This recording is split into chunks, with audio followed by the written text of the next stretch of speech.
Compensation plans, they're complex, they're crazy, and many salespeople, they live and die by that compensation plan.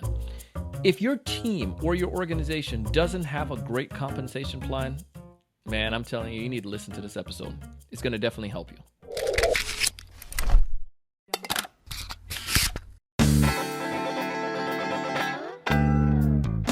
Hey, everyone. Welcome to another great episode of the Sales Evangelist podcast. I'm your host, Mr. Donald C. Kelly,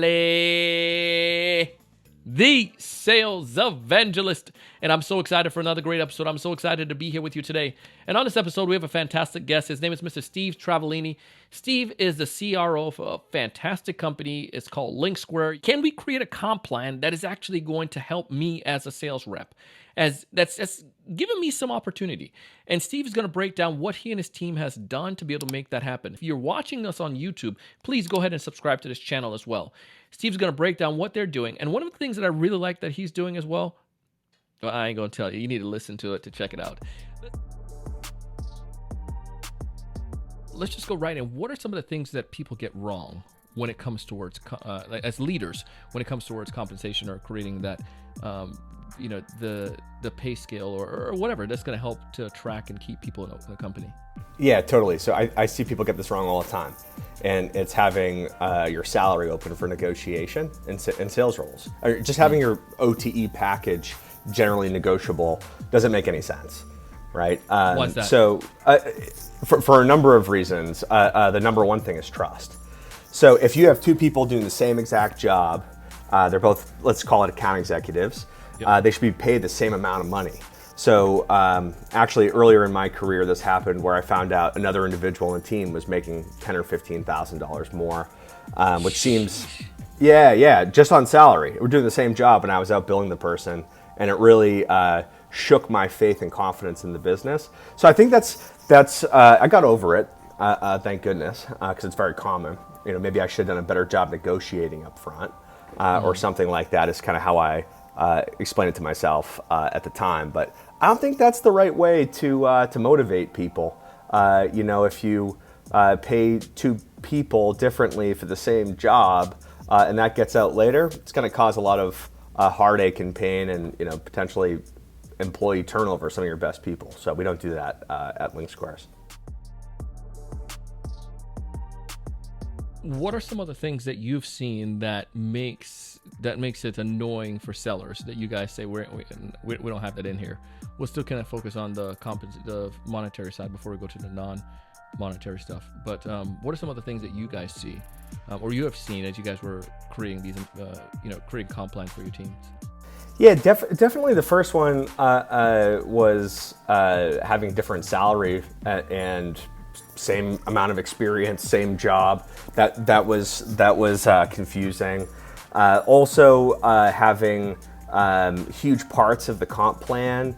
If you're a new seller and you're starting in January, for example, a lot of companies will have an annual quota with annual bonuses, annual accelerators, all of these different types of things. But if you start in January, February, or March, you basically have no chance to really accelerate the plan, and you're basically learning that year, and then you have to start again for the following year.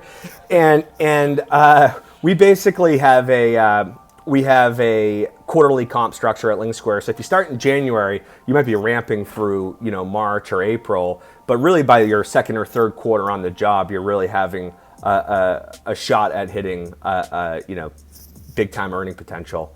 So that's a big one too. It's making sure that you're compensating people for the right reasons and the right ways. I mean, you're not going to motivate anybody by having huge annual quota targets and treating them almost identically as someone that's been on the job for 2 years, right? If they're starting in March, it's just too far off, and I see people make that mistake all the time. Anything else you guys do, Steve, that that may be outside of like the revenue generation? I mean, not revenue, but the monetary side. I love this idea of the paternal leave and so forth. What are some of the ideas or things that you all have with your organization that makes it unique with your compensation plan? Yeah, I'm probably forgetting certain things now. I know, right? Put you on the spot. Yeah, I'm just totally transparent about everything. Like on LinkedIn, I'll post OTE, salary, variable. So many companies feel like this is like a hidden thing that you talk about the last step of a process, and it's inappropriate to talk about it up front. I just think that's just so backwards. Right, like I also don't believe in waiting to the very last minute to give general price ranges for a product. Right, I think it's super important to get it on the table up front. Like, of course you can't spec it, but if it's 50 to 100K, at least know the range that they're dealing with. Maybe it's 100, 120 by the time you're done going through the qualification process and you realize just how much they need to buy. But like, you need to give a range. And that's exactly what we do at LinkSquares, except the only difference is there isn't a range. It's exactly what it's going to be, so that you have that confidence as you're going through the process that, hey, account executive at LinkSquares, if you're an AE, you're going to have a 75-75 for a 150 plan. If you're a senior AE, it goes up to 85-85, team lead, 95-95. It's very predictable, and I think that that's really important. And it's different. It shouldn't be, but I hear about that all the time, that, hey, this is like a really unique approach to trying to advertise your jobs on LinkedIn and just saying how much people are going to make. Like, wow, that's crazy. Well, it shouldn't be.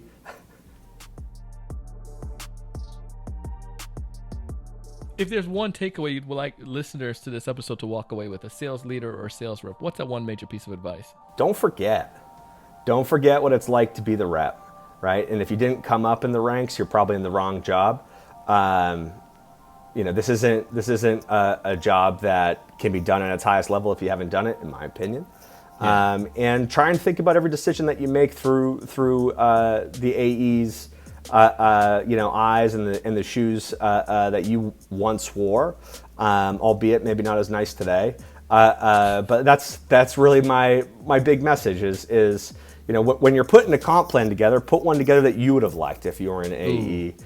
And if you're going to interview and hire account executives, try and put a process with some visibility in place that you would have appreciated and enjoyed as an account executive or BDR. That's my best advice. And reps and BDRs and managers, as you start to go up the ranks, don't forget. Folks want to get in touch with you guys and learn more about you or about the company. What's the best place for them to go to do so?